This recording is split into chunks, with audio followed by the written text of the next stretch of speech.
We all have a story to tell. Some are just beginning, others have been unfolding for years. Welcome to the Shaman Stories Podcast. Each week, I sit down with guests to explore their journeys into spirit, the challenges, awakenings, and the moments that shaped who they are today. So take a breath, settle in, and join me as we uncover the stories that lead us back to our true selves. All right, welcome to the Shaman Stories Podcast. My name is Jeremy Chenvert, and with me today is Allie Chandler. She is the founder of Upsell Health and a former chronic illness patient who turned an 8-year healing journey into a mission, helping practitioners grow and connecting people with the right support to heal. Thank you for being here today. Thanks for having me. So before we dive deep into the whole your 8-year journey, which has a lot more than what I just put into context, why don't you tell people a little bit about what you do today? Sure. Yeah. So what I do now is I work with big wellness brands, a lot of supplement companies, and also clinics. And right now I'm helping them with their marketing. So I'm helping them, a lot of them go from a brick and mortar practice to having a brand online. And what does that look like? What do you need to build in order to do that? But the other thing that I'm doing because of this journey is I'm trying to connect patients with practitioners and brands, because I know for me, when I was sick, it took me probably 5 years to get a diagnosis. And the brands and practitioners I work with too, they're constantly wondering, how do I find the right people for what I'm trying to offer? So I've been really grateful to use my journey in a really good way now that I'm feeling a lot better. Nice. Yeah, that's a hard thing I've noticed even with my own practice. It's like, I want to work with these specific people. How do I format my language enough to attract them without, because I like working with vets, people with PTSD, and a lot of vets, I am one, but it's that shamanic language throws them off. So it's always been a challenge of, no, I don't need you to believe anything spiritual per se. Yeah. These are just energetic tools that can help you. Totally. I get that. And I think a lot of it too is like how you brand yourself. What are you attracting? And you've probably experienced that too with people being like, yeah, this is totally my man. Like I'm all in, you get the raving fans, the more specific you are with your branding, I think. So it's a toss up, you could be more general and probably attract less excited people, but you could really lean into who you are. And I think that's a beautiful thing about branding is who you can attract from that. Yes. So let's start at the beginning of this 8-year period. I mean, I don't think I said it in the intro, but it was like Lyme disease, POTS, like you had a lot of stuff going on. So I guess start from the beginning of how that happened, if you know where it came from, and then, the steps you took to overcome it. Sure. Yeah. So my backstory, at the time I got sick, I was teaching high school creative writing. It's a job that I got right out of college, teaching 12th grade, all the senior electives. So it was really funny because of course they're 18, I'm 22, and I'm like, I'm not old enough to teach you.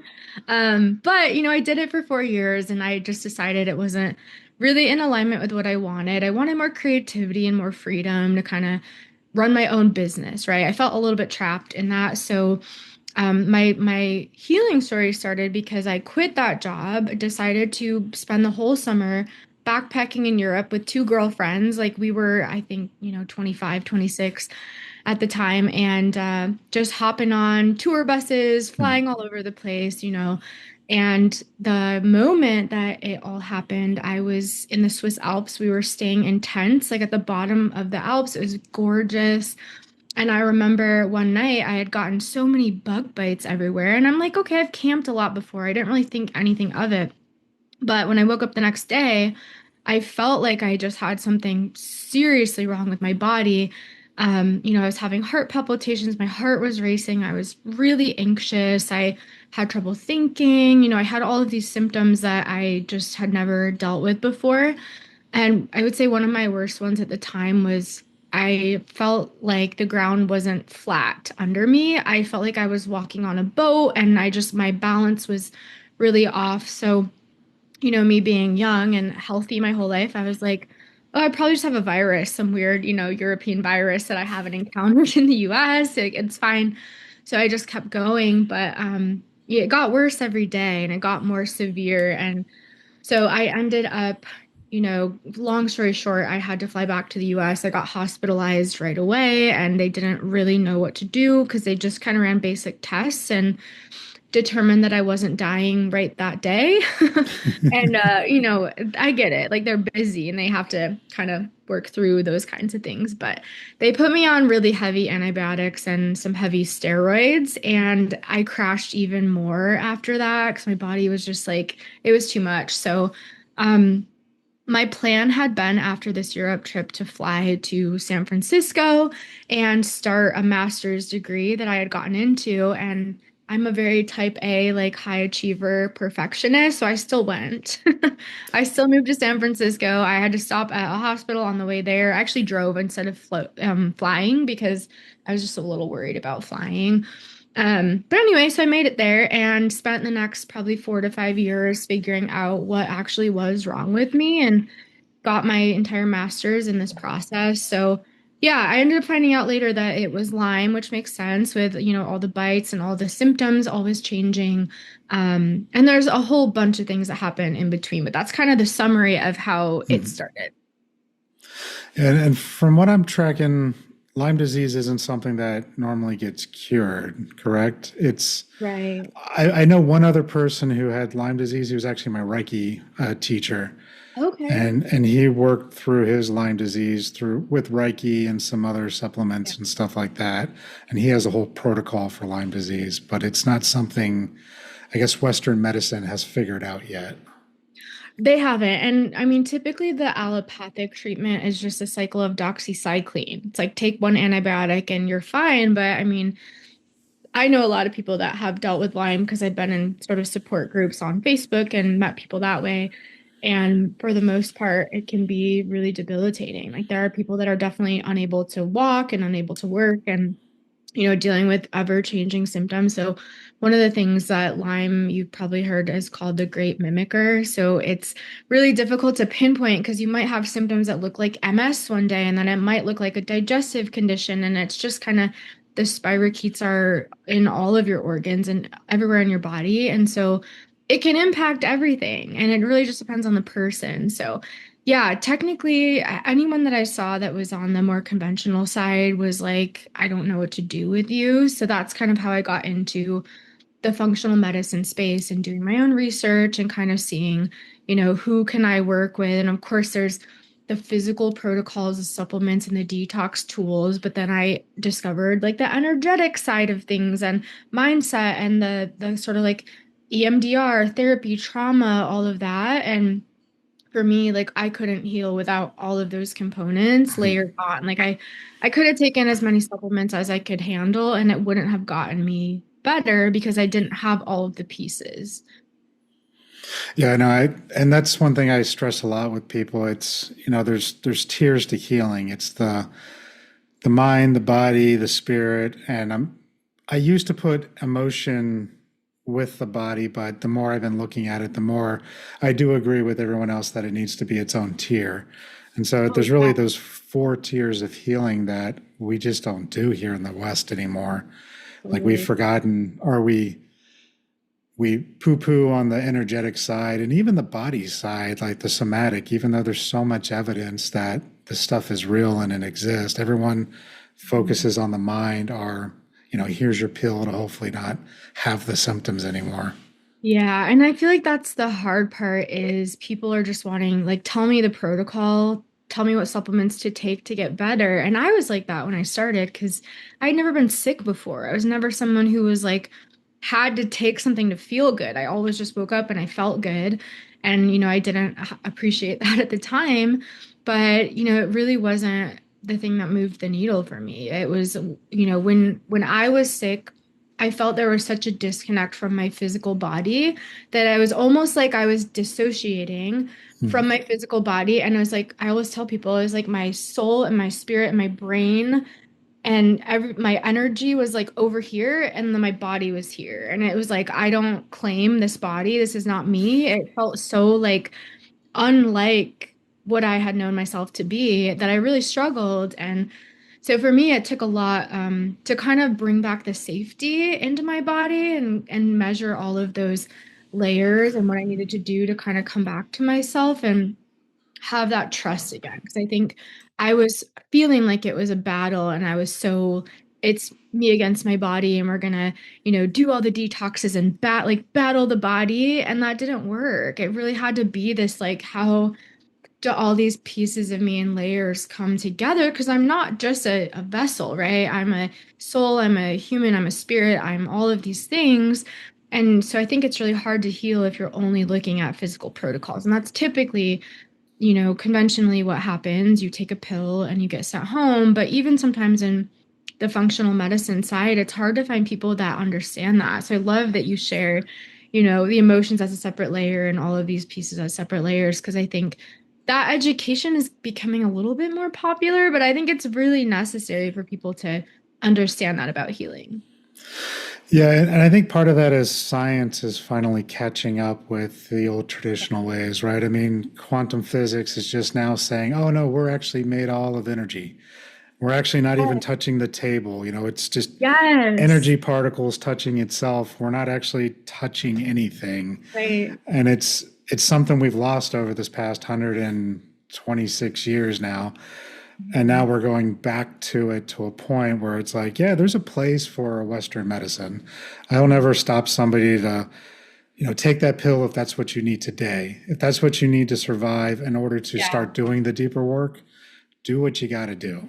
Yeah. But you got to do the deeper work. If you're just taking a pill to mask your symptoms and you're not treating what's really there, your blow-ups are going to be even worse. That's how it was with me with my PTSD and my rage. I was masked, I was numb, but when I blew up, it was 10 times worse than if I wasn't even taking anything. 100%. And it's the same thing with, diseases. It just gets worse if we're not addressing them. Yeah, it's true. And I do think our bodies are really amazing because I don't know if you're like me at all, but I've always grown up very type A, high achiever, like always wanting to get things done. And so I think my tendency is to like ignore the small symptoms or ignore like the small signals my body is giving me because I'm like, I'm just going to push through it. And that's such a cultural thing. It's such a like, who's the busiest? You are worth the most if you're busy and if you're accomplishing things. And so it really was a journey for me to unlearn that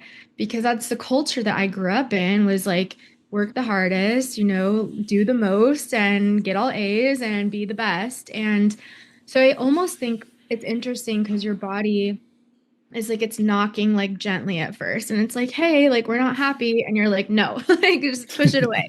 And then it gets louder and it gets louder. And, even for me, with me saying this really happened overnight, I'm sure there were things I could have done previously that I was ignoring, that I was pushing away. And, there's more I could have done to understand how my body was trying to communicate, even after I did get sick. And so I think a big part of it too can be how do I listen to my body and what does it mean to listen to my body? Because people can say that and you're like, well, I don't hear my body speaking, or what do you mean? Like, what does that look like? And so I think it's unique to everyone. But the thing that I like to share is I really think that gut feeling that you get that everyone has had before, where maybe you walk into a room and somebody's just giving you like, ooh, there's like a bad energy there, and you don't know why. I think leaning into those feelings and trusting that can be a really great thing. And that can be like one example of just kind of listening to your body, and our nervous systems are always communicating. So like what can we do to slow down enough to hear those things even? Yeah, and sometimes that's, like you said, it's just stopping, right? It's just take those 5 minutes a day and just sit with yourself, no earbuds in, no podcast playing, no TV on, no music in the background, nothing to distract you. And it doesn't have to be a full-on meditation. It's really just sit and be, right? You can have your thoughts running through your head. You can think about stuff, but just sit and see, what's hurting, what's going on. What did I accomplish today? Like you can think about that stuff, but just be in the moment is something that we just don't do. Yeah, it's very true. And I think one of the things I like doing, and I'm not consistent about this, I should be more consistent about it, but before I go to bed, sometimes I'll do just like a little scan of my Mhm. body. And like I'll just be sitting on the edge of my bed, and I have a beagle and he always sleeps next to me. So I have my little beagle next to me, and I'm just like, okay, let me just take a moment and notice, like, do I have any tension anywhere? Is there any tightness? Is there I sense it like, am I hot? Am I cold? Even just noticing things like that, I think sometimes we just brush past them. Like I'm very prone to migraines. And it's funny because one of my friends is too. And whenever there's like this weather shift, he'll be like, do you have a migraine and you're not even really like noticing or the signs of it coming and you're just kind of like pushing through it? And every time he says that, I'm like, you know what? Actually, I didn't stop to even like check in with myself and feel that like impending migraine feeling. And so I think a lot of times we're just like numbing ourselves, right? Mhm. Like we're like you said, we're numbing ourselves sometimes with, notifications and music and TV and distractions when I love the idea, like you said, of just a quiet space to check in and just notice and just name that like, oh, I'm feeling a little tightness in my chest, curious about what's going on. I don't have to say it's good or bad. I don't have to like necessarily have a reason, but noticing it I think is really the first step. And then the second thing I like doing is with emotions like that, if I'm feeling a little bit anxious, I always picture myself laying on this like beautiful field of flowers. I'm just watching the clouds kind of float by, and then I'm seeing like this anxiety, I'm acknowledging this anxiety is this little cloud, and I'm just like watching it, right? I'm like watching it kind of like pass by and float by. And I'm not trying to control it. I'm just Mhm. noticing it and I'm naming it. And I don't know. I found that sometimes even just like naming the sensation and naming that emotion, that's all that the emotion sometimes wants. It just wants to be acknowledged. And sometimes there's a lot deeper work to do. But as far as just doing a check-in, like I found that to be helpful. Yeah. No, that's good. Yeah, it's most of us our fight or flights are just constantly in that survival mode because we've never learned how to reset ourselves, right? It's again going back to social media. Everybody's trying to keep up with everybody on social media. Why is their life perfect when my life sucks? Right. Moms have that really bad where it's like, oh, these TikTok stars have perfectly clean kitchens. They're meal prepping, for 2 weeks Yeah. straight. They're making everything. Traveling. They're Yeah. traveling. Kids are in perfectly clean clothes, but it's like you're only seeing that tiny little section that they want you to see. If you Exactly. would turn that camera, I bet their house is a complete Oh, disaster, and they yeah, spent of 8 hours cleaning that kitchen. Of But course. we don't think that way. We just look at what we see and go, oh, they got everything together. They're perfect. And then the Yeah. news is telling us every night we're going to die from insert politician here. It doesn't matter which Every side it is. It's, viruses. Totally. Yeah, no, I think we should start a movement of the uninfluencer and we should just start posting like our true life moments. Like I just spilled yesterday I've been meal prepping a lot and I made this really amazing cashew kind of like fake cheese sauce. So I soaked cashews and it's like nutritional yeast and lemon and I dropped the mason jar in my kitchen and I was like, man, that took me 2 days to prep. Like, darn it. And I was thinking, like, these are things that I feel like happen to people like that all the time. But of course, they're not going to share that because they don't want you to think they're human or, that they make mistakes. But if I followed someone that shared, like, little moments like that, or, oh, this recipe didn't turn out, I'm going to try again, I think that's really nice. Like, I really value people who are authentic and genuine, and that's like such a core value of mine that is attractive to me. And I know that's probably not going to get them followers and it's not like, going to pick up the algorithm, but those are the kind of people I like to follow. Yeah, so like just show me what's really going on and let Be me real. relate to you in a way because I can't relate to the perfect kitchen. I just can't, No, you I know. know. I'm Like, a little tornado in the kitchen. it's Just like like, it's yeah. it's somewhat clean by the end of the night, but it's never going to be Yeah. spotless, eat off the You're right. counter 100% everywhere you look. It's just not going to happen. Yeah. But Same. with going back to your journey though, when you started down this path, looking at all the alternatives, did you Mhm. come into like any resistance with like maybe you had a primary doctor, your family, friends? Like, did anybody kind of go, "You're crazy. What are Oh, you yeah. doing? You're gonna Mhm. die." Absolutely. Yeah, and my family was supportive because they had their own sort of journey. My mom found out she had cancer at age 40, breast cancer, and so she fully went alternative, like let me change my whole lifestyle, and she's actually doing great now. She didn't get chemo and she kind of went that route. And so they were like, we support whatever you decide, but I do have a lot of friends who were like, well, why aren't you going to the hospital? Why aren't you doing this? And I'm like, I did try that. I've tried that many times and it didn't get me anywhere. And so I think the hardest part for me was I was newly married at the time, and this relationship, I was sick the whole time. I wasn't well the entire time I knew him. And it was hard for me to deal with the ups and downs of symptoms and try to sort of maintain that marriage. And that was difficult because he couldn't understand. I couldn't explain it well enough how I was feeling because there's so many things going on in your body that it was hard for me to communicate everything. I was like, I don't know what to say. Like you can look at my heart rate on my watch. There's metrics I can show you that can make you be like, okay, 220 beats a minute, it's not super normal. Maybe there's something going on. So I feel like that was difficult because I felt there was some almost like I don't fully believe you how bad it is with Hmm. friends, with him. And really, the worst part for me was my job. So I never stopped working during this. And, at one point, I had a really pretty serious VP of marketing role at a supplement company, and I had to travel a lot. And I was so wiped out by the end of the day that I just was like, I can't go out with you guys. I can't even go to dinner. Like, it was enough for me to travel here and show up for the meeting. And so there was a lot of judgment that I felt with that. And like, oh, she's too good for us. And I'm like, I'm barely just trying to make it. Like, I'm just trying to survive the day. I want to be in my bathtub. I want to, go to bed early. And so it was difficult, especially like I had shared being this high achiever type A person and not being able to deliver up to everyone's expectations. And that's something that I had to, like I said, I had to be okay with not doing everything for everyone else. And I had to be okay finding my own value in who I am rather than what I can do for people. And that's something that my whole life has been. I don't know if you know the Enneagram, but I'm a two, which is like the helper.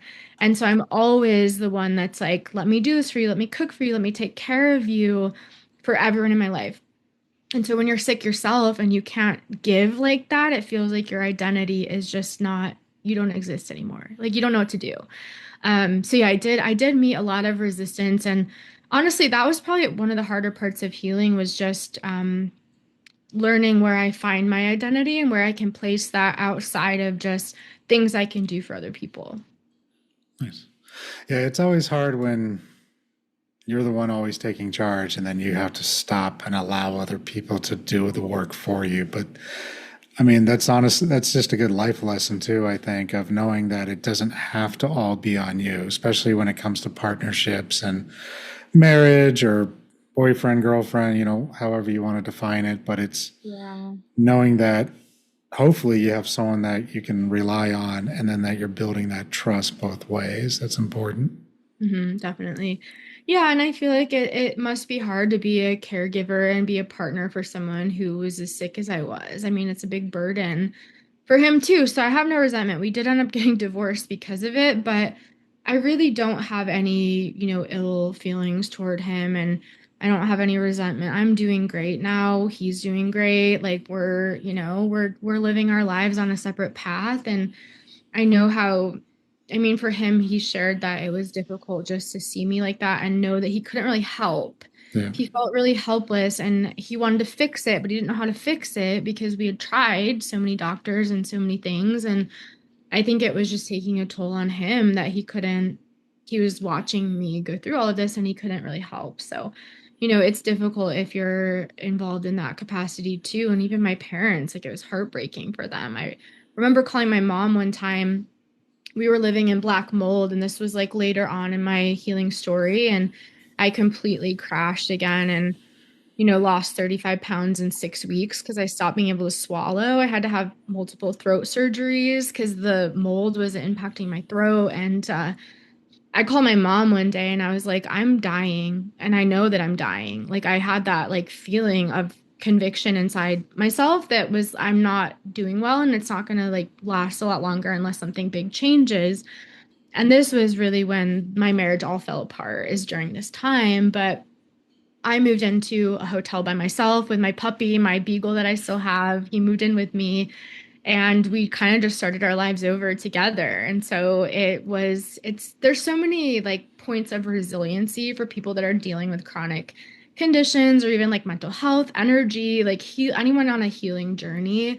I just have so much like love and respect for, because like you said, you're going to run into people that don't understand and can't be supportive and that resist what you're doing. But I think the important part is just being confident in, yourself, your intuition, you know what you need, and you can be your own advocate. And that's something that I had to learn how to do, because as a former people pleaser, it's difficult to, stand up for yourself. So that's another big piece of it that I had to learn.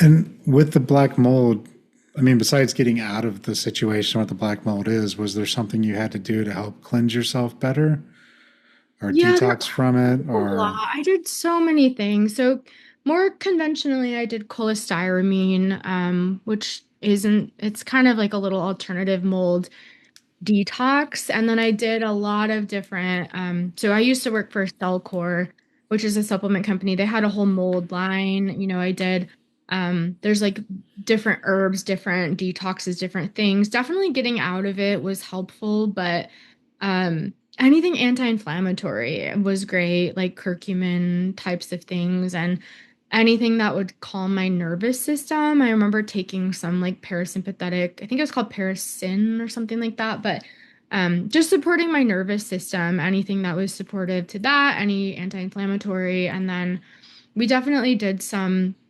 binders. I would say like this biotoxin binder was really helpful. It's specifically designed to bind to mold in the body and sort of like escort it out of the body. But activated charcoal, I mean, there's definitely a lot of different binders that prevent it from sort of like getting to your organs and tissues a little bit. But yeah, no, there's so many things, and it feels like such a different world to me now, because I don't know, I just try not to like go back into that. That was a really rough, probably 6 to 8 months of my life. But at this point, my husband at the time was carrying me to my car for appointments because I couldn't even walk anymore. Like I had lost so much muscle tone and my heart was just racing incredibly when I stood up. And so he was putting me over his shoulder, carrying me to the car for my appointments. And then they had to bring a wheelchair out every time. Like I couldn't even walk in for the appointment. So I know, like I said, I know it was hard on him and there was a lot of steps. But when I moved back to Michigan on my own with my dog, I really taught myself how to walk again. It's like I did physical rehab on myself, but I also did mental and emotional rehab. And I really like left all my stuff in California. I started over. I had one yoga mat and my dog and one couch I ordered on Amazon. And that's like where I started. I just had an empty apartment, and I remember just like, laying on my yoga mat and trying to do some stretches. Like that was that was the point where I started and sort of like rebuilt myself by myself in this tiny apartment alone. But it was also very weirdly nostalgic. Like it was so simple, like my life was so simple, and I don't know. I just feel like it was a really beautiful moment of sort of like reclaiming this freedom too, and understanding myself as this like almost reborn identity. And so I weirdly have nostalgia about that time in my life. That was just like me and a couple things and not many belongings. And I imagine that's how minimalists feel probably, because you feel so free. You're like, I don't have any stuff. Like I'm just, living my life and not worrying about clutter. And it was just nice. So yeah. yeah, not worrying about all the stuff you have and then the storage for the other stuff that you have Exactly. that you need once in a blue moon, but you don't want to get rid of it because it costs money and you don't want to have to buy it again. Mhm. Yeah. I remember having basically just a studio apartment with a futon bed and a little Mhm. kitchenette and a TV, and that was it. And I was like, Yeah. oh, that's all I needed back That's then. what is all you need sometimes. Yeah, I've thought of definitely like the sprinter van life was always attractive to me. Just be a nomad and or a tiny house or something like that. So I get that. Now, was there one, I guess, modality or because we talked a little bit about energetics, we talked a little bit about supplements, the physical side of things. Was there like one modality that really struck home as, oh, this is going to work for me? The moment where you really felt things were turning around. I would say there's two. One is more like physical healing, and one is more like the mental emotional healing. But something for me that I found really helpful was not diving into these crazy detoxes Hmm. and really just focusing on like minerals, nutrition, support. So I don't know if you've heard of drainage. I feel like it's a very popular term now, but this was like very innovative back at the time. And it's really just about supporting all of your organs of elimination. So, what foods and what, herbs can you support your kidneys, your liver, your colon, your lymphatics, all of these pieces that are constantly, I mean, they're the ones that are trying to like clear the toxins out and like clean your blood and do all of these things. And how do you just like love them and support them, right? And how do you give them what they need to do their job better? And so when I discovered that piece, because I was so sensitive to everything I tried to take, this doctor was like, "Well, you're not like your lymph nodes are swollen all over your body. You need to do dry brushing, rebounding, like let's get a sauna, let's kind of do some of these things to get that moving because it's just sitting. Like all these toxins of the mold and the spores and the spirochetes from Lyme are just kind of like sitting there. So we got to move them. So I found that to be really helpful on the physical side because it just made me more tolerant to anything else that I took on later on. Um, and then I would say the two things on sort of like the mental and emotional side, I loved learning about internal family systems. I found it so fascinating. I had never done anything like that, but I started seeing someone in Sedona and she did these practices with me over Zoom and we were like moving pillows around in my living room basement and I was like pointing pens in directions to like demonstrate relationships between my family and she just was asking me all these questions and I think, kind of going back to do some family, like childhood stuff with that. And then EMDR, I would say I was nowhere near, I guess, like having the capacity to do that when I was really deep in my illness. But that's something that was kind of the last modality that I added on once I was pretty stable. And even then we did a lot of the nervous system support and like the safe place things before we really did any deep EMDR work. But for me, I found that really helpful. And you mentioned Reiki, like things like that, that are more, yeah, a little bit more on the energetic side. I found those to be great and to just like process some things that had happened early on in my life. And I will say for me, EMDR, don't make any rash decisions after a session because the first time we did a real EMDR session, I broke up with my boyfriend over voice note in the car because I was like, "You're just like my mom. Like, I can't date you." So just try to like get yourself in a nice, like safe, calm space before you start making decisions like that. But I will say, like, once I kind of got into the swing of it and we got more into the practice, I found those to be really helpful. Nice. Yeah. That's science catching up with Yeah. traditional methods, especially with parts work and the Oh, yeah. shamanic tradition. We call it soul loss. Parts of ourselves have broken off, sometimes from different lifetimes, sometimes from this lifetime, and it just goes into hiding, and we need to reintegrate that piece. And parts works is a great tool, and it's one that's easily to help people understand, but I find it only normally focuses on this lifetime. And Right. sometimes you're missing those pieces from those previous lifetimes because sometimes Totally. we have anxiety or depression and we have no cause for it. We Like, can't where's this figure it coming? out. Yeah, and Exactly. it's from a past life problem that we just haven't addressed. What do you guys do for working through that on your side of things? On my side of things, so say you came to me, we'll use anxiety as an example. I'm always anxious in these certain moments. I don't know why. We'll do some clearing around the chakra systems first to see if we can find the imprint as to why. Mm. Because maybe it's something from a childhood memory that you don't remember. A lot of times with trauma, it's not the trauma that happened, it's a story we create from it. And Hmm. so those stories can leave imprints in our energetic field. So it's clearing out the imprints and allowing you to reset when something similar happens again. Right. Then if that's still not 100%, then it's like, okay, well, we've done the clearing on the problem, which is great. We still need to do that. Now I'm going to do a journey and go find that soul part, see if there is one that needs to come Oh, home. Then I'll cool. bring the soul part back, let you know what happened. In my lineage, we go to 4 chambers. There's Mhm. the chamber of wounding, so I see what happened. And it's usually like a quick thing. It might be, I've seen so many horrific things and so many interesting things, and then I'll go to the chamber of grace, talk to Mhm. that soul part, be like, hey, are you ready to come back? Mhm. 9.8 out of 10 times they're always ready to come back. Sometimes they're like, well, no, they need to do this and this and this. Or Right. sometimes it might be from like a childhood abuse and the soul part's a child and worried about the father or the mother that beat them. And I have to explain that that's over now and Right. give them the understanding. And then I'll bring the soul part back. I'll also find a contract that they made based upon that original wounding, rip it up and let them know what it was so that they can remake it. And then I'll find a gift for their soul and the Wow. chamber of gifts. And it's not this is what you need to do with your life. It could be, but it's this is what you need to do that's good for your soul.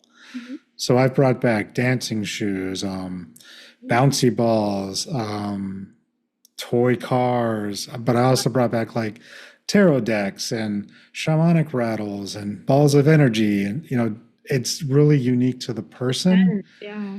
And it means nothing to me, but when I tell them what I see, they're like, "Oh yeah, yeah." Da, da, da, da, Like, da. here's the story behind that. Yeah. Hmm. And it makes perfect sense to them. So it's never Yeah. about me interpreting anything. It's just this is what I saw. Right. And then during the session, I let them have a conversation similar to parts work with that soul part, with the power animal, and with that gift that I brought back for Cool. them. And so they can learn lessons and teachings that they need to know. And then there's a month-long integration and Mhm. making sure that that part stays. Because if we just bring back the soul part, it's not always going to stay. We Mhm. have to do that integration work. And that's where I get really frustrated with, I call them Etsy shamans, and I don't know a better way to put them, but I always see them on Etsy doing just soul retrievals. Yeah. No way. It'll just be a soul retrieval for like $20. It's on Etsy. Yeah, just on Etsy.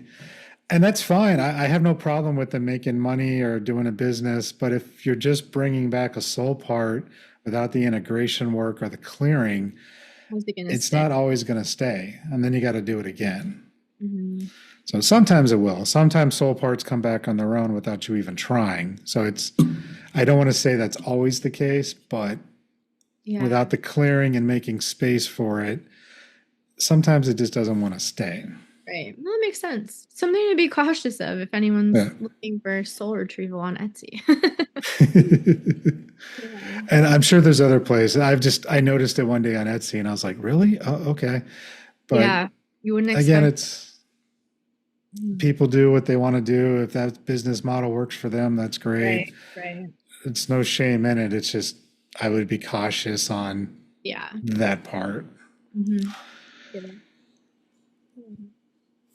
And then, but yeah, that's in a nutshell. And it's very similar to parts work, right? Because I've been looking into parts work and reading about it and stuff too. And it's, talking to that younger version of Oh, yourself, trying to make that self feel safe and accepted. And even sometimes seeing what they need, and not all parts are bad, right?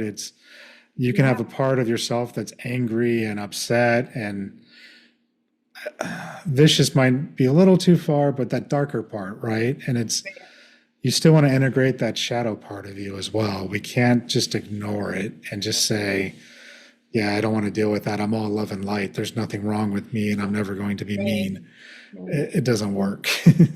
No, exactly. Yeah. And I really think the most interesting part of some of this work that I've done is sort of like the healing the inner child or, what happened to you at this age. And, I've worked with a couple of energy healers that are like, I'm seeing like, when you were 7, there was this body of water and there's a drowning and what is it? And you're every time I've been like, how would you know? Like, how would you know that? And then of course you tell the story, and I'm sure this always happens to you with like the gifts and that whole thing Yeah. that you're talking about, but there's no way that you would know that. So you just have to believe like there's something big going on here because you're like, okay, well, yeah, that did happen to me at that age. And then it's nice because you go back to that, like little you at 7, like what do we need to process from here and what do you need from me? And yeah, I just found that to be very helpful. And something that wasn't really a conventional path. I feel like that type of healing and everything that you're doing should be something that's just part of like everyone's, healing story because it can be really transformational for people. Oh, yeah. And it all ties together. I mean, it's like with migraines, yeah, that could be an energetic block to a point, but you also could benefit from going to the chiropractor.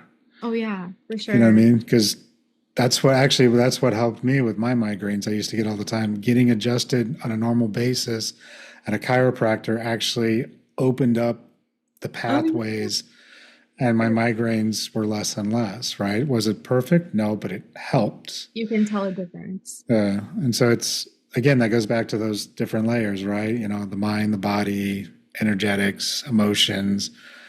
We have to look at all ways. We can't just say, well, I went to the doctor and they can't figure it out, so I'm done.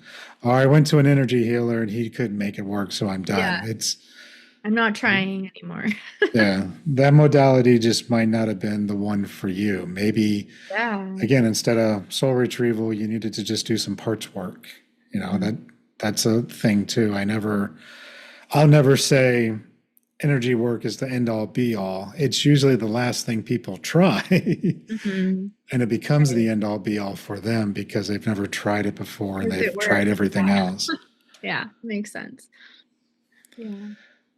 And I wanted to touch up a little bit about what you're trying to do with your website and your business, trying to connect the different practitioners to the different people. Yeah. Because I went online and I looked at it, and it's like you can take a quiz to see what kind of practitioner you are, what kind of patient you are. Yeah. So all of these things are actually culminating in an app that I'm building, which I'm really excited about. But the basis of the app is something that I call my archetypes. And so there's, like you said, there's a patient version, there's a practitioner, and then there's actually a brand version. So a brand could take it and what's your like brand personality. And it's short, it's like 5 minutes maybe, and you'll get your archetype, you'll learn about it's very deep into the psychology of like what could be a core wound or a couple options of core wounds for these people. What are your fears and motivations? Like what's important to you as you heal or as a healer? So just two examples. So there's a data-driven practitioner. That's someone that probably is going to love labs and the wearables and need to test everything and want to see numbers. But then you have the mystic cosmic who's more on like the all mind, body, spirit, soul, all of these things, and they're integrating that into their practice. So it's just kind of letting people know what types of healers and as a patient, what's important to me. I don't need to see testing. I know there are people that would never move forward without testing. So Hmm. it's just like, how is there alignment in that way? And then the other layer, so everyone comes into the app taking that quiz. And the other layer of that is root causes. So, as a healer, you can talk about, I really deal a lot with autoimmune conditions, mold, Lyme, like you can kind of pick your top 8. And then patients as well will select what they're dealing with, symptoms they're dealing with. And then there's additional matching, like do you care about credentials? Do you care about location? There's a whole logic system. And so I also was telling people it's kind of like Tinder for functional medicine. So there's a swiping feature. So you can swipe around and it'll say like you're a 98% match. Here's why. So we have this AI side that will pull from like both of your profiles and say, "Hey, you guys are aligned on this. You agree on this. This is why it's a good fit." So part of the reason why I wanted to create that is because like I said, for me, it took me so long to get diagnosed that I was like, well, what can I do to actually help the world now? Like I want to help people find someone that's aligned with their healing modalities. And like for me, I love the energetic side. I love having an energy healer. I find them make the most progress when I work with her. And some people are like, I would never do that. So you don't want Yeah. to waste your time, if you're not aligned on philosophy. So I actually last week went to Arizona to pitch the app to investors. So it's becoming very real. It's very exciting. But yeah, that's part of kind of just something that evolved as I created this business and thought more about it. Because I'm all about using my pain and turning it into a purpose, right? And like, why did I go through all of this and what can I do? Now that I've sat as the patient side and I also work with practitioners and brands, so I feel like I know all three sides of it. So I feel like I'm perfectly positioned to be able to build that. Nice. Yeah. And I know that was a challenge for me when I was first going through my thing. I'm like, well, who do I talk to? What do I do? I've already tried the VA. I've already tried Mhm. therapy. I've already tried substance abuse. That wasn't the best thing to try, but I tried it. Right. And it was like, what else can I do? And at Mhm. least for me, in my own journey, it was shamanism just kept showing up for me. I wasn't looking for it. You'd have told me Yeah. I'd be doing this 10 years ago. I'd have told you, or No way. actually longer than that now, but Mhm. 15, 20 years ago, I'd have been like, you're crazy. I'm not doing any of this stuff. And then it just, for me, it showed up as like suggested Kindle readings, Facebook ads. And I'm like, what is this nonsense? Yeah. And finally, I dug into it and I'm like, all right, I get it now. Cool. This works. Right. But not knowing where to start. Because, yeah, I did take your test. I'm actually that mystic cosmic. You are? Yeah. I knew it. Yeah. And it was like, oh, okay. But yeah, it's like people who come to me aren't going to care about labs. Like, I don't do labs. Exactly. I might make suggestions. You go check out, see if you need some supplements, things like that. But I'm not a doctor in that way, shape, or form. So it's Right. not my place to say. I've worked with people getting off of SSRIs and stuff, but even then it was, I need you to talk to your doctor, let them know what you're doing. We're going to Mm. start you on this microdosing program with Yeah. energetics and we'll work together. But I'm not going to tell you to just stop Stop. taking it because I've seen that happen to people and that'll just drive you nuts for at least a month. And Right. you don't want to go down that road. No, that sounds great. I love having sort of like an integrated team where it's like, hey, like this is just a layer on top of what you're doing for now. And then if we need to pull you off something, we'll work with your practitioner. Like it just, I don't know, it feels very safe and just nice for the patient to be like, well, we're not going to drastically change everything day one.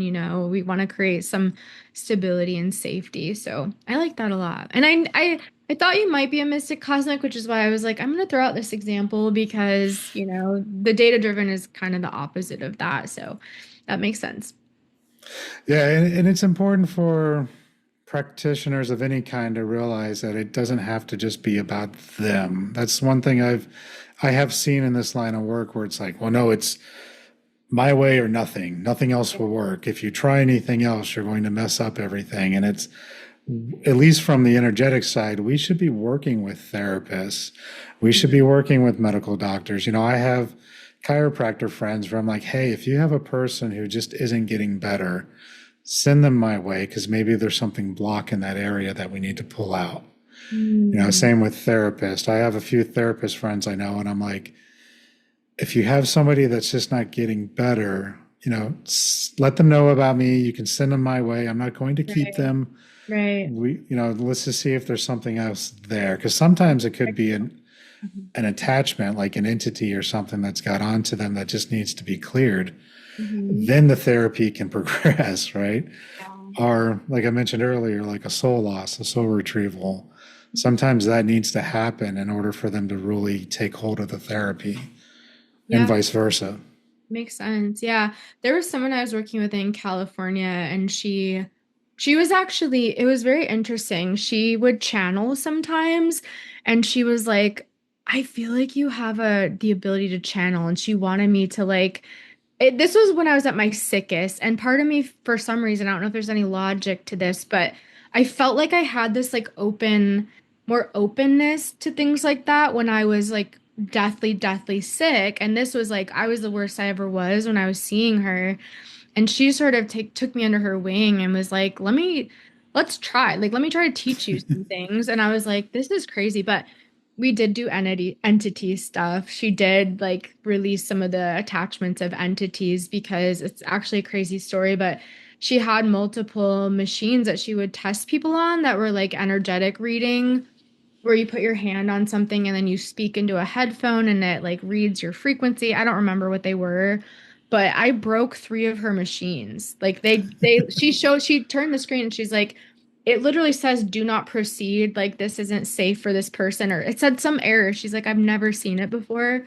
And so she did this like whole entity clearing on me. But I was so fascinated by this stuff because I was like, there's so much more to it that's just not really in the mainstream, but I could feel the effects of it, right? Like after I was like, okay, like I feel different. I feel, like I can move forward better in my healing and I'm like more open and clearer. And it just, I don't know, I feel like it's something you have to try before if you're skeptical. It's sometimes when you just do it and you feel the after effects of it, you're like, okay, I don't have to understand exactly why that worked or the science or anything, but it worked. And that's, I guess, what's important. But yeah, she was amazing. I absolutely loved her. She was very helpful to me in my healing. Nice. Yeah, that I've had that happen too. I had a guy once who came to me and he's like, I don't believe in any of this. I'm only here because my wife told me I should try it.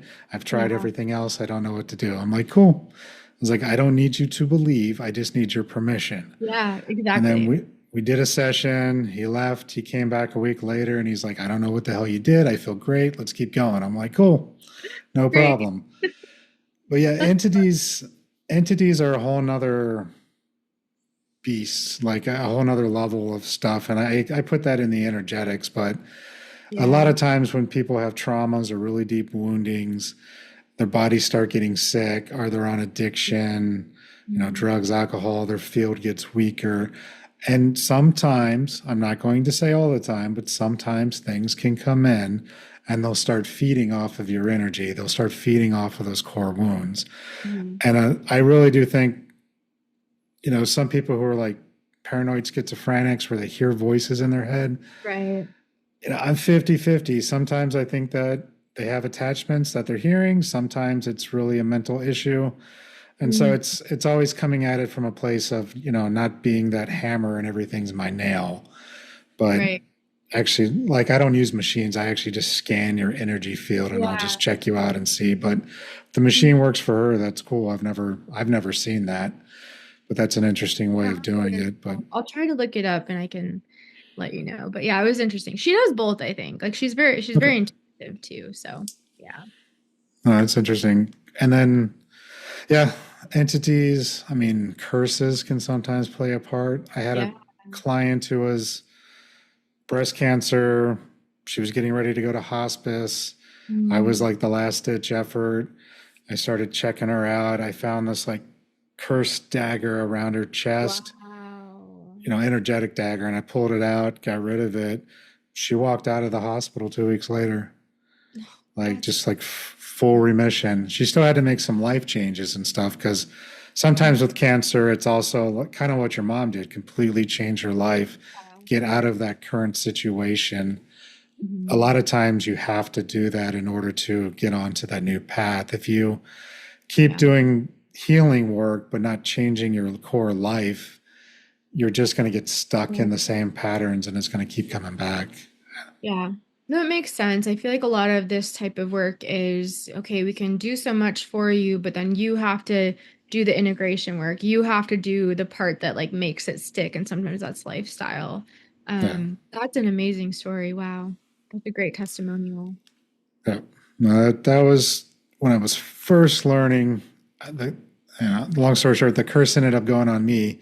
And for me, it was a bunch of financial issues. I had like all of a sudden $10,000 damage to my car and Hmm. trying to figure out the money side. And I'm like, what the hell? But I was new and I was young learning how to do all this stuff. And then And like it, protect yourself. yeah, it taught me the value of protection much more, checking myself afterwards. I got it all cleared up and all of a sudden the money I needed to fix the car showed up out of nowhere. So everything worked out. Yeah. But it was one of those life lessons that I had to go down as a practitioner. Wow, that's wild. Yeah, I guess the self-protection and the energetic stuff. I'm sure there's a lot of things that you can do to do that now. Oh yeah, it's much better than it used to be. But Mhm. so I guess with that, because I want to keep track of time still, one thing I like to ask people is, what advice would you give somebody, like a younger version of yourself, just starting out, trying to figure things out, being Mhm. told the medical side, looking online and seeing all these alternative Yeah. things, what's a good place for someone to start or, proceed? hmm Yeah, I guess I would say what I wish I would have learned about sooner was actually the limbic system. I know we didn't touch on that too much, but I think the neuroplasticity of the brain is actually really fascinating. And there are many ways that you can impact that. There's not one right way to do it, but I think sometimes when you're chronically ill, you can create these sort of like neural grooves where it's like, okay, every time we go to a store, we're going to be anxious, and then your body just does it, right? Like it just is like, we're gonna nail this in. This is what's gonna happen. It's like a self-fulfilling prophecy that your brain sort of creates this groove that's just what you do. And so for me, like I struggled a lot with, I think I had said, really severe panic attacks, like to the point where I couldn't even be alone in my own apartment. I had to drive to my husband's work, and I sat in his parking lot and I worked from the Wi-Fi with my puppy all day because I was like, what if I need someone? Like, what if I go into anaphylaxis, which is something that was happening to me like once a week? And I need him to be right there. So I had like the most severe anxiety, and it was really hard to pull myself out of that because it was like that was just my life. Like that I just it was almost like I like laid down and was like, okay, this is just what I am now. I'm just a ball of anxiety. I can't do anything. And so there's a TED talk that I really liked. It's Jill Bolte Taylor. It's called My Stroke of Insight. And she's a neuroscientist, but she actually like is cognitive when she starts having this stroke. And because of her career, she's like, oh my gosh, this is so cool. I'm about to have a stroke. And so she tells her whole story. She talks about neuroplasticity and how she heals after the stroke. And she's doing really well, like in this TED talk. She looks healthy and sounds healthy. And so that's when I sort of started getting into neuroplasticity. But I think, you know, I guess from that, it's like that's not always going to be the piece for everyone, right? It's like you find your own kind of missing piece and you find the part that you need to feel like you're fully healing. And for me, that was huge because it was something that I could actively work on. Like I sat down and I did these limbic system exercises and a lot of visualizations because in order to forge new neural pathways, you have to feel a deep emotion to sort of like cement that in. So I would do these like practices and then I would just go into like a 15-20 minute visualization of either a really happy memory I've had before and try to feel that joy in my body, not just think it. And then the other thing I would do is like, what do I want my life to be like in 5 years? Which is actually now I'm 5 years from like my lowest point. And never in my life would I have imagined I'm where I am now in the career and how I am by the lift. I'm a big weight lifter and like how healthy my body is to go lift. And I feel like I far exceeded what I visualized for myself. But I think a lot of that is because I was very, good about doing that work and consistently doing that work. And like, how do I want to be? I know I don't want to be sick and I don't want to be stuck here. So all of those things I found were really helpful in it's easy to stay in the victim loop when you're chronically ill. And I think that keeps people really stuck and it kind of shifts blame and shifts like agency away from you. And you really have to be able to say, like, okay, this isn't where I want to be. Here's where I want to be. Who do I need to bring onto my healing team? What do I need to do? How can I be active in my own healing? And so for me, learning about the limbic system and neuroplasticity was super, super helpful. I had never heard of it. And I kind of just stumbled across that and like the vagus nerve and all of those things and nervous system regulation because I was so dysregulated. I mean, POTS is a nervous system thing, it's not actually a heart thing. So it's like Hmm. every time I stood, my heart rate would go from like 55. I have a pretty low resting heart rate to like 160, 170 the whole time I stood. And I thought, I'm going to cardiologist and I'm like, oh, it's a heart problem. It wasn't. It was my nervous system couldn't, it was so dysregulated that it couldn't like regulate my blood pressure or my heart rate or my swallowing, all these things that we just do without thinking. So I think that for me was a big missing piece, along with the energy work and the other things that we've already talked about. But I would have ideally found that sooner and known there was more I could do to like help myself heal. Nice. Yeah, it's important that everyone, we don't think about the nervous system in that way, right? We just don't. And I've noticed that a lot with clients with, PTSD. The first thing I do is teach them to regulate their nervous system. Yeah. Because if they're not, getting grounded and decoupling that fight or flight mode, everything else just takes longer. They're not relaxed. They're not ready to take in any healing work that needs to be done. And again, it doesn't have to be done through energetic work. You could literally go to the chiropractor or an acupuncturist. There's so many different ways of regulating your nervous system. And just going outside in nature and standing barefoot in the ground and grounding. Yeah, all these can work for people. And we don't realize that because we haven't been taught anymore, I think. And that's one thing I try to make sure people realize is, the nervous system is usually the first place we all have to start. Definitely. Yeah. And I think, anyone who's dealing with chronic illness, I do think it registers in your body as a trauma, even though it's not like this. We talk about like little t and big T trauma, like a big, horrible event, like a death or a divorce. And I think we don't think of chronic things as traumas, but I do think we still need to treat our bodies in a similar way as if we have just gone through this trauma. So any kind of like trauma therapy, I think, is really helpful for people with chronic conditions. And of course, like we said, the mindset and the energy stuff too. Yeah. And it's important on the mindset piece is it's not just about positive thinking. You also took action. Yeah. That's the one thing that drives me nuts with, if I just believe it, it's going to manifest the way I want. Well, you still have to take action when the opportunity comes up. It's the same thing when you do like sigil magic or planetary magic or, different types of magic. You're bringing in the option of something happening, but if you don't act on it, then it's still not going to happen. You're not going to do a manifestation or wishful thinking for the perfect life partner and then never leave the house. Yeah. Exactly.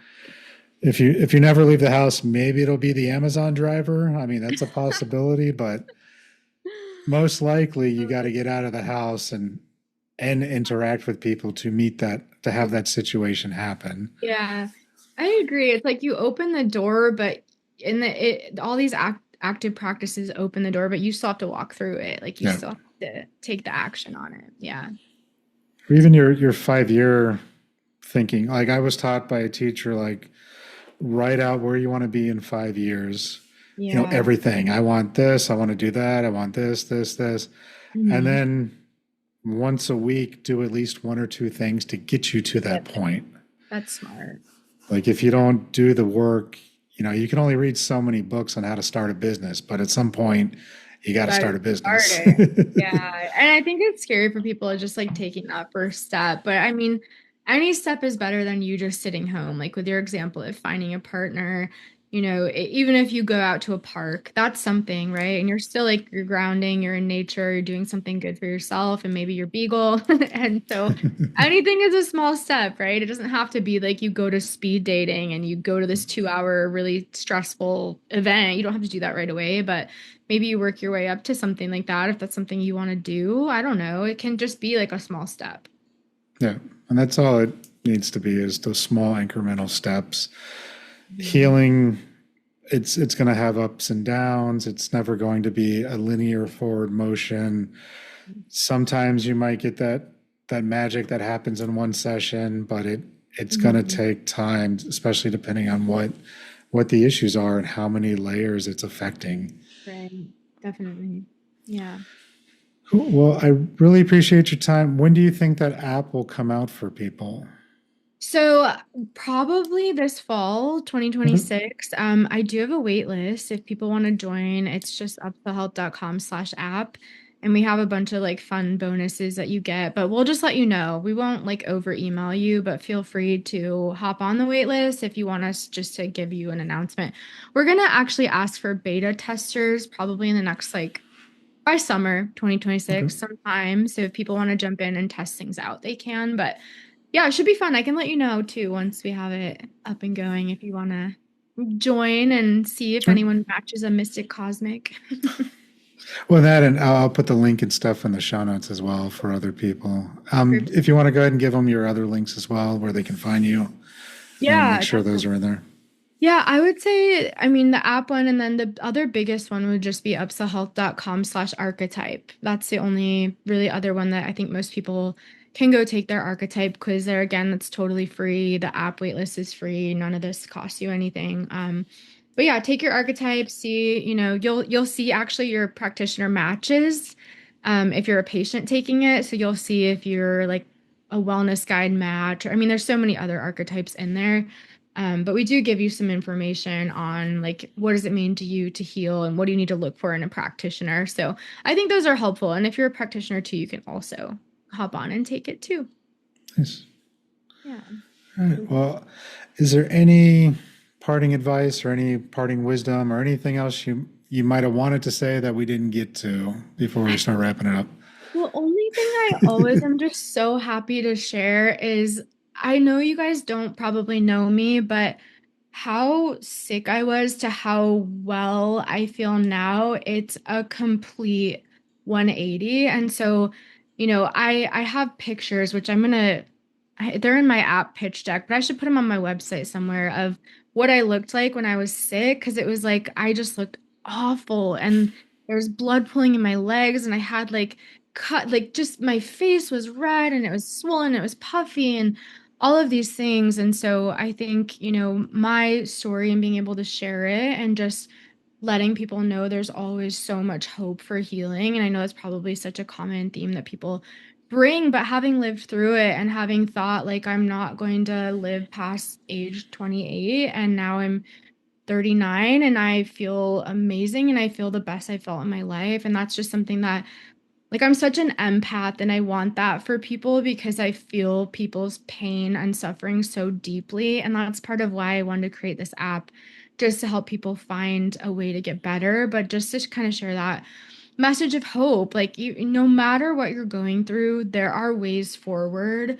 And maybe you won't be completely back to what you were before. Maybe you will. Maybe you'll be better than that. Like I feel like I am, but I think just I was so isolated and so lonely in my healing journey. And I think if you just keep moving forward one foot at a time and you find your community, I think community is really, really important. And you become your best advocate, there are beautiful things that can happen for you. And I think, everybody deserves to have this like vibrant life. And if that's something that you desire, then there's a path for you to get there. Sometimes you just have to figure out what that path is, and it's not clear right away. But I don't know. I just wanted to offer that hope for people that, I feel better than I could have ever imagined. And my life right now is like, I'm so happy in all areas of my life. I'm like, oh my gosh, is this going to be taken away from me? Is this real? But we got to stay in that abundance mindset. We don't like the scarcity, we got to just keep attracting things. So yeah, I think just, yeah, not a message of hope for everyone who's listening. Nice. Yeah, it's important because like you said, when you're in that space where it's just that chronic pain, or nothing seems to change, or maybe you tried one or two things, it is really easy to lose hope. It's really easy to get stuck into that victim mode, like you mentioned earlier. So it is important. Mm-hmm. And having, like your app sounds actually really cool with being able to match people. So I am excited to just see how it works, if anything else. But it's important for people to just try different things and just see what else is out there, and not get too stuck on the hopium that this one's going to be the one, but more of we're going to try this, and even if I get just 2% better, that's better than where I was today. Definitely. Yeah, and I think the expectations thing is interesting. It's like you can go into it and, you want to be positive about it, but you also don't want to put all of your hope in hinging on one thing. I feel like a lot of it, like we talked about, is building a team and having the layered approach of energy, emotional, mental, physical. But yeah, just remaining hopeful, I feel like is really important, and feeling like you deserve to heal and feeling like there is a way for you to heal.